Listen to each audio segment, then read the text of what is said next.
तीनों नाम मिल गए। और जो गुरुद्रोही नहीं हुआ, गुरु विमुख हो गया। विमुख नहीं हुआ यानी उसने भक्ति छोड़ दी, आनाकानी सी करने लग गया, थोड़े जाप कर है, कभी सत्संग में आ गया, कभी नहीं आया, और सार नाम तक उसको प्राप्त हो चुका है। उसके साथ क्या होगा? पार नहीं होगा। वो कुटी पर पहुंचेंगे, वहां पर ये काल भगवान का एक स्थान है। वहां पर एक धर्मराय नाम से बैठा है, जो इसका लेखाकार है, काल का अकाउंटेंट है। तो जब हम त्रिकुटी पर जाने से पहले ब्रह्मा विष्णु महेश के इन कमलों में से, इनके लोकों में से होकर जाना पड़ेगा। देखो पुण्यात्मा, भोली आत्मा क्या कहते हैं, जो नकली संतों के अनुयायी हैं, वो ये कहते हैं कि जाना एक स्थान पर है, रास्ते न्यारे न्यारे। ये भी उनकी थ्योरी गलत है। रास्ता भी एक है और जाना भी एक स्थान पर है। जैसे हमने ये जीव इस शरीर के अंदर है, इस शरीर के अंदर जो जीव है, इसको इन कमलों के अंदर से होकर जाना, गुजर कर जाना पड़ेगा, और कोई तरीका नहीं है, कोई रास्ता ही नहीं है। और ये सबका एक है, ना हिंदू में भिन्न है, ना मुसलमान में भिन्न है, ना सिख में भिन्न, ना ईसाई में भिन्न, ना बहन में भिन्न, ना भाई में भिन्न। तो हमने इन कमलों के अंदर से गुजर कर जाना है और त्रिकुटी पर पहुंचना है। तो इन कमलों के अंदर से हम जाएंगे तो इनका नो ड्यू सर्टिफिकेट हम लेते हुए जाएंगे, तो हम त्रिकुटी पहुंच जाएंगे।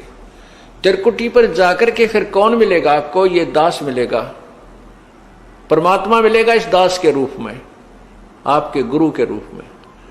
और वहां फिर आपका हिसाब कराएगा इस काल से। नहीं वो डंडी मार जाएगा, वहां पर डंडी मतलब हेरा फेरी नहीं करेगा। वहां क्या लालच लोभ दिखाए जाएंगे? जो आपने कर्जा उतार दिया ब्रह्मा विष्णु महेश का, यह मंत्र जाप करके, जो आपको प्रथम मंत्र दिया जाता है, उसके बाद भी आपका ढेर सारा धन बच जाएगा, इतना बहुत गणा धन का मतलब ये कमाई बच जाएगी। वहां आपको लालच दिया जाएगा कि देख आपकी इतनी कमाई है, इतने वर्ष तक ब्रह्मा के लोक में ऐसे ठाठ करेगा, वहां ऐसा महादेव बनेगा, वहां पर इंद्र बन जाएगा, ऐसे ठाठ करेगा। ये फिर वो दूसरा मंत्र आपका है विष्णु जी का, जो हम देते हैं, उसके कहते इस मंत्र की इतनी कमाई तेरी और बच रही है, इस विष्णु के लोक में तू ऐसे ठाठ करेगा, वहां बड़ा स्वर्ग बना हुआ है। फिर शिव जी का मंत्र है, दुर्गा का भी मंत्र है, यानी इतनी कमाई आपकी बच रही होगी। और वहां पर फिर आपको ट्रेलर दिखाए जाएंगे, जैसे ग्राहक होते हैं ना, फंसाने के लिए नारे नारे अपने दिखाते हैं वो बिजनेसमैन दुकानदार, तो वो ट्रेलर दिखाए जाते हैं। देख उस लोक में कैसे नाच गाने हो रहे हैं, ऐसे ऐसे तेरा दे ऐसा रेस्ट हाउस है, ऐसा कमरा मिलेगा तुझे, वहां पर इतने डांस होंगे, ऐसे होंगे, ये ठाठ होंगे। तो ये मन तो वहां भी साथ ही होगा, मन तो वही है। तो वहां ये मन फिर आपके साथ आड़ कर जाएगा, न सोचेगा थोड़े दिन घूमे वहां फिर चल पड़ा, जब यह कमाई है मेरी शेष से, इसने खा पी लो इतने, या वो आगे चलने वाली रखी है जाती वह खर्च हो को नहीं। तो ये भी डंडी मारेगा अपने साथ में, आपके साथ। अगर परमात्मा यानी गुरुदेव रूप में प्रभु नहीं होंगे तो वहां भी आपके साथ गड़बड़ हो जाएगी। तो वो गड़बड़ उनके साथ होती है जो गुरु से थोड़ा बहुत विमुख हो जाते हैं, श्रद्धा पूरी रहती नहीं, और लेकिन गुरुद्रोही ना होते, उनके साथ ये डंडी ये गड़बड़ हो जाती है। फिर उनको दूसरे लोकों में भेज देते हैं, जैसे विष्णु के लोक में चला गया, उसकी कमाई इतने वह शेष बचेगी, वहां ठाठ करेगा, जब खत्म हो जाएगी वहां से उसकी मृत्यु हो जाएगी। फिर ब्रह्मा लोक में जाएगा, फिर विष्णु के लोक में, फिर गणेश जी के लोक में। वहां जब उसके सारी पूंजी जड़ लेगी, जब उसका जेब कट लेगी, फिर उसने गधे की जोनी में ठोक देगा। ये डांडी मारेगा काल। तो यहां परमात्मा में फिर याद दिलाता है, शिव मंडल ब्रह्मापुरी चाहे तू विष्णु लोक में हो, अमरे गुण भूले नहीं तो आन छुटाऊं। तो कितने दयालु हो भगवान। यहाँ पर ये दास आपको ज्ञान दे रहा है, उस परम पिता का भेजा हुआ एक नुमाइंदा है।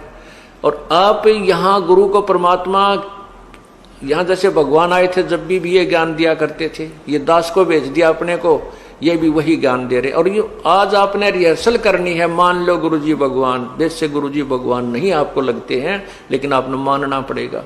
जैसे गणित के सवाल को हल करने के लिए मानना पड़ता है, मान लो मूलधन 100 रुपये, वो 100 रुपये मूलधन माने बिना वो वास्तविक मूलधन प्राप्त नहीं हो सकता।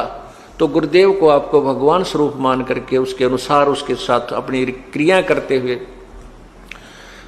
तो भगवान मानना होता है, के तरह मानना होता है, और फिर उससे आपको वो वास्तविक भगवान मिल जाएगा।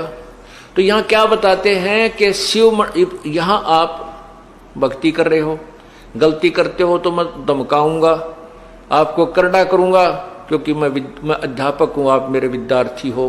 टीचर को मालूम होता है कि उसको जो बच्चों को ताड़ता है उसका उद्देश्य गलत नहीं होता, उसका कोई द्वेष नहीं होता, केवल बच्चे का हित मध्य नजर रखता है।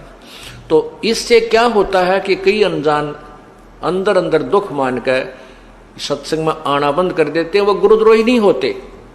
कुछ ऐसी पुण्यात्मा होती हैं वो सत्संग छोड़ देते हैं लेकिन गुरुद्रोही नहीं होते, छोटी मोटी बुराई सुराई भी कर लेते हैं, तो उन गेला बनती है, तो फिर वो चले जाते हैं ऊपर ऊपर जाते हैं, उनको कहें तेरी इतनी कमाई इस मंत्र की रह रही है, इतनी बन गई है, इसकी इतनी बन गई है।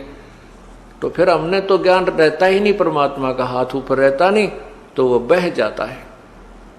तो कितने दयालु है भगवान के, जब तक हम उनसे विमुख भी हो गए और वो फिर भी हमारे लिए तड़फ रहा है। क्या याद दिलाता है, शिव मंडल ब्रह्मापुरी चे विष्णु लोक में हो और हमरे गुण भूला नहीं तो आन छटाऊं। तो गुण के वो परमात्मा के बताया करते थे, गुरुजी क्या बताते थे भगवान की महिमा, कि तुम्हारे साथ ऐसा धोखा होगा वहां पर, और जब तुम चले जाओ उस विष्णु लोक या ब्रह्मा लोक या शिव लोक में, तुम्हारी जब भी आंख खुल जावे कि हे भगवान हम तक गलत आ गए। गुरुजी तो बताया करते थे हमने 3 लोकों में रहना ही नहीं, यहाँ का कोई वस्तु सुविधा प्राप्त करनी ही नहीं, अरे या तो हमारे साथ धोखा हो गया। जो पुण्य आत्मा वहां रोती है, फिर ये ज्ञान आपको टिकने नहीं देगा, वहां भी याद आएगी फिर ये बातें। कहते वहां भी जब तू मुझे सच्चे दिल से याद करेगा तुझे वहां से भी छुटवा लाऊंगा। नहीं तो क्या होगा, इन सभी मंत्रों की प्रथम मंत्र के जब आपकी कमाई समाप्त हो जाएगी फिर आपको ब्रह्मलोक में ले जाओगा युकाल। ये जो ओम का जो जाप है इसका ब्रह्मलोक में आपको सुविधा देगा, और वहां मनमाने 1000 युग तक आप वहां रह सकते हो। इस ओम नाम की जो विधि हमने बताई, इसकी इतनी जबरदस्त कमाई आपकी बन जाएगी। उसके बाद आपको सतनाम प्राप्त हुआ है, जिसको सारनाम भी नहीं हुआ है और वो विमुख हो गया है, उसके साथ फिर यह बनेगी। तो उसके फिर ये दूसरा मंत्र का ओम नाम की कमाई तो ये वहां खराब करवा देगा ब्रह्मलोक में। फिर जो दूसरा मंत्र तत्व मंत्र है, इसने एक और कमाल कर रखा है कि ब्रह्मलोक में नकली सतलोक, झूठा नकली अलखलोक, अगमलोक और अनामी लोक की रचना करवा रखी है। उस दूसरे मंत्र यानी तत्व मंत्र का जो जाप है उसकी कमाई को ये वहां खत्म करवा देता है बैठाकर। और न्यू कहते हैं हम सतलोक में आ गए, ये नकली संत बतावे हैं, बोला फिर सतलोक है, उस तो ऊपर बोला साडा लोक है थरा के बोलियो। तो वो जो झूठे लोक बना रखे ब्रह्मलोक में काल ने इस माया से झूठी कंस्ट्रक्शन करवा रखी है, रचना करवा रखी है, तो उसको वहां खत्म करवा देते हैं। उसके बाद 84 लाख योनियों में ये डाल दिया जाता है। अब बात आ गई जिसको तीनों नाम मिल गए और जो गुरुद्रोही नहीं हुआ, गुरु विमुख हो गया। विमुख नहीं हुआ यानी उसने भक्ति छोड़ दी, आनाकानी सी करने लग गया, थोड़े जाप करे है, कभी सत्संग में आ गया कभी नहीं आया, और सार नाम तक उसको प्राप्त हो चुका है। उसके साथ क्या होगा, पार नहीं होगा वो। यहां परमात्मा का एक और लोक है, परमात्मा का एक मिनी सतलोक है। उस लोक में प्रभु अपने ही कबीर रूप में वहां रहता है और वहां पर उन आत्माओं को रख लिया जाता है, इतना दयालु है।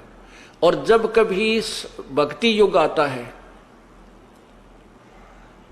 उस समय उनको इस पृथ्वी पर जन्म देता है। यानी पहले कभी किसी युग में आपको प्राप्त हुआ होगा तो उनमें से कुछ पुण्यात्माएं आकर के परमात्मा ने 600 वर्ष पहले फिर उनको जमीन पर पटका, आकर के अपना पूरा उनको ज्ञान दिया, उनकी भक्ति बनवाई और फिर दोबारा मनुष्य शरीर में प्रारंभ कर दिया। तो वही व्यक्ति अब जन्म पाते पाते अब यहां आ चुके हैं, इस अब भक्ति काल आ गया है। तो ये भक्ति काल में आए हुए जो प्राणी हैं, जो सतलोक में यानी यहाँ परमात्मा के सतगुरु के लोक में से जो तुरंत यहाँ जन्म मिला है, उनको फिर मनुष्य जन्म मिलता हुआ आ रहा है। जैसे वो 64 लाख परमात्मा के शिष्य हुए थे आज तक 600 साल पहले, 550 वर्ष पूर्व। तो उनको उस समय परमात्मा ने एक परीक्षा ली थी, वो सब रिजेक्ट हो गए थे। वो गुरुद्रोही नहीं बने थे, वो भक्ति छोड़ गए थे, गुरु जी के पास जाना त्याग गए थे। वही अब जन्म लेते हुए आ रहे हैं। आप लोग जो इतने शीघ्र समझ गए, ये उन्हीं में तो हो जो कभी परमात्मा के साथ आज से 600 550 वर्ष पूर्व रहे थे, और काल ने उनको कहीं कहीं जन्म दे दिया, किसी को महाराष्ट्र में, किसी को राजस्थान में, किसी को पंजाब में, कोई कित कोई विदेश में। अब परमात्मा उनको ढूंढ रहा है